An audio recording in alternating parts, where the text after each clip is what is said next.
আসসালামু আলাইকুম। দিনমতো দর্শক যারা শুনছেন তাদের প্রতি আমার আন্তরিক কৃতজ্ঞতা ও ভালোবাসা রইল। আমি রাহাতুর রহমান রিকি, বর্তমানে পড়াশোনা করছি গোপালগঞ্জ টেক্সটাইল ইঞ্জিনিয়ারিং কলেজ গোপালগঞ্জে। আমার ডিপার্টমেন্ট হচ্ছে উডফুডস ইঞ্জিনিয়ারিং এবং আমি এখানে সেকেন্ড ইয়ারে অধ্যয়নরত আছি।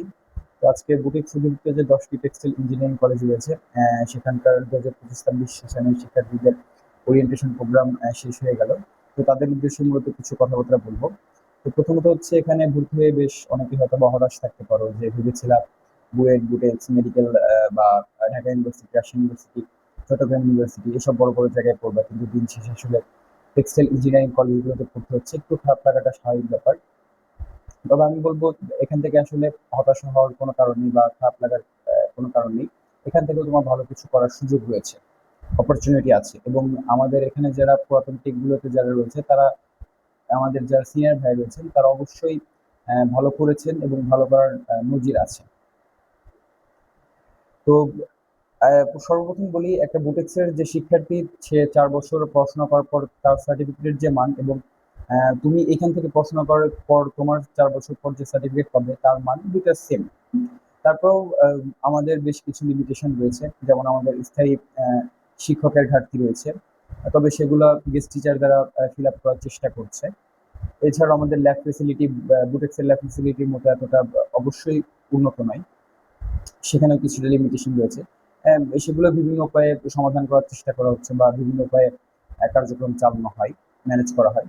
তো এই বিষয়গুলো তো রয়েছে।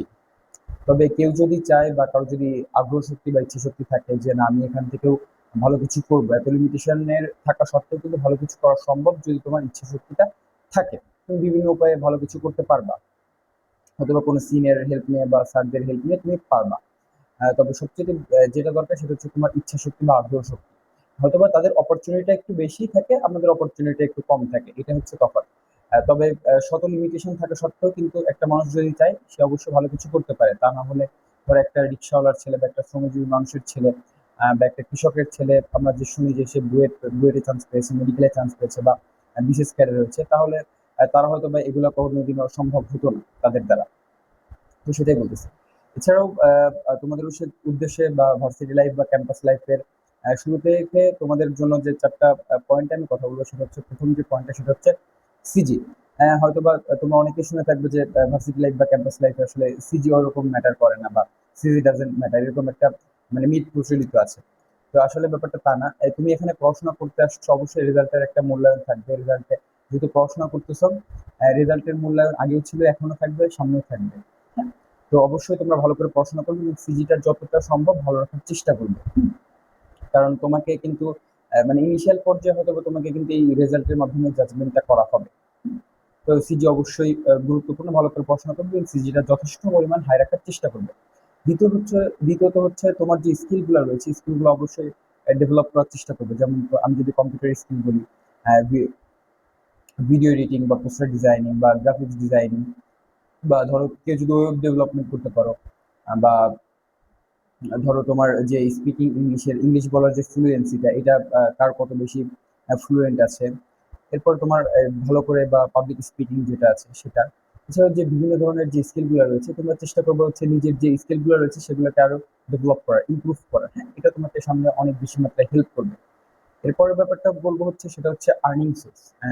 তোমরা চেষ্টা করবে হচ্ছে নিজের একটা আর্নিং সোর্স তৈরি করার, সেটা টিউশন করে হোক বা যে কোনো ব্যবসা বাণিজ্য বা ছোটখাটো বিজনেস করো, যেভাবে হোক না কেন, বা ফ্রিল্যান্সিং করে হোক, তোমরা চেষ্টা করবে নিজের একটা আর্নিং সোর্স ক্রিয়েট করার। এটা সবচেয়ে মোস্ট একটা ইম্পর্টেন্ট একটা বিষয়। হয়তোবা এছাড়াও তুমি একটা কাজ করতে পারো যে তোমার লক্ষ্য হচ্ছে বড় একটা বিজনেসম্যান হওয়া, বা তোমার যে লক্ষ্যটা সেই লক্ষ্যটার পিছনে তুমি আস্তে আস্তে কিভাবে তুমি আগাইতে পারো সে সম্পর্কে তুমি মানে জেনে বুঝে দেন ওই অনুযায়ী কাজ তুমি এখন থেকে শুরু করতে পারো। এটা একটা বিষয়। আর সর্বশেষ যেটা বলবো সেটা হচ্ছে ফাইনালি যে সবার সাথে সুসম্পর্ক বজায় রেখে চলতে হবে। একটা হেলদি রিলেশন মেনটেন করতে হবে। সেটা টিচার্স হোক বা ফ্রেন্ড সার্কেল হোক বা সিনিয়র জুনিয়র ব্যাচমেট, সবার সাথে একটা খুব ভালো সম্পর্ক বজায় রেখে চলতে হবে। এমনকি কলেজের যে স্টাফ রয়েছে বা ভার্সিটির যারা ক্যাম্পাসে যারা মানে স্টাফ রয়েছে তাদের সাথেও একটা সুসম্পর্ক বজায় রেখে চলতে হবে। মানে নট নেসেসারি যে সবার সাথে খুব গলায় গলায় ভাব থাকতে হবে, ব্যাপারটা তা না। যেমন ভার্সিটি লাইফে কিন্তু আসলে কেউ কারো ফ্রেন্ড হয় না, এই কথাটা হয়তো বা তোমরা শুনে থাকবে। তবে আসলে ফ্রেন্ড হয়, এরকম ফ্রেন্ডও হয় যে তোমার জন্য কি জীবনও দিতে পারবে, হ্যাঁ, এরকম ফ্রেন্ডও কিন্তু হয়। তো সবার সাথে তোমার যে সুসম্পর্ক রাখাটা যে জরুরি ব্যাপারটা তা না, কিন্তু কারোর সাথে যেন খারাপ সম্পর্ক না হয় সে ব্যাপারটা ইনশিওর করাটা মোস্ট মোস্ট মোস্ট ইম্পর্টেন্ট। তো সবার সাথে একটা ভালো রিলেশন মেনটেন করে চলার চেষ্টা করবে। তো এই বিষয়গুলো, যে বিষয়গুলো বললাম, এই বিষয়গুলো তুমি যদি ভার্সিটির ফার্স্ট ইয়ার থেকে মাথায় রাখো, ইনশাল্লাহ আশা করি তোমার ভার্সিটির পথ চলাটা কিছুটা সহজ হবে। তো এতটুকু ছিল। আর যারা গোপালগঞ্জ টেক্সটাইল ইঞ্জিনিয়ারিং কলেজে চান্স পেয়েছেন, অবশ্যই ইনশাল্লাহ দেখা হবে আপনাদের সাথে। তো ঠিক আছে, ধন্যবাদ সকলকে, আসসালামু আলাইকুম।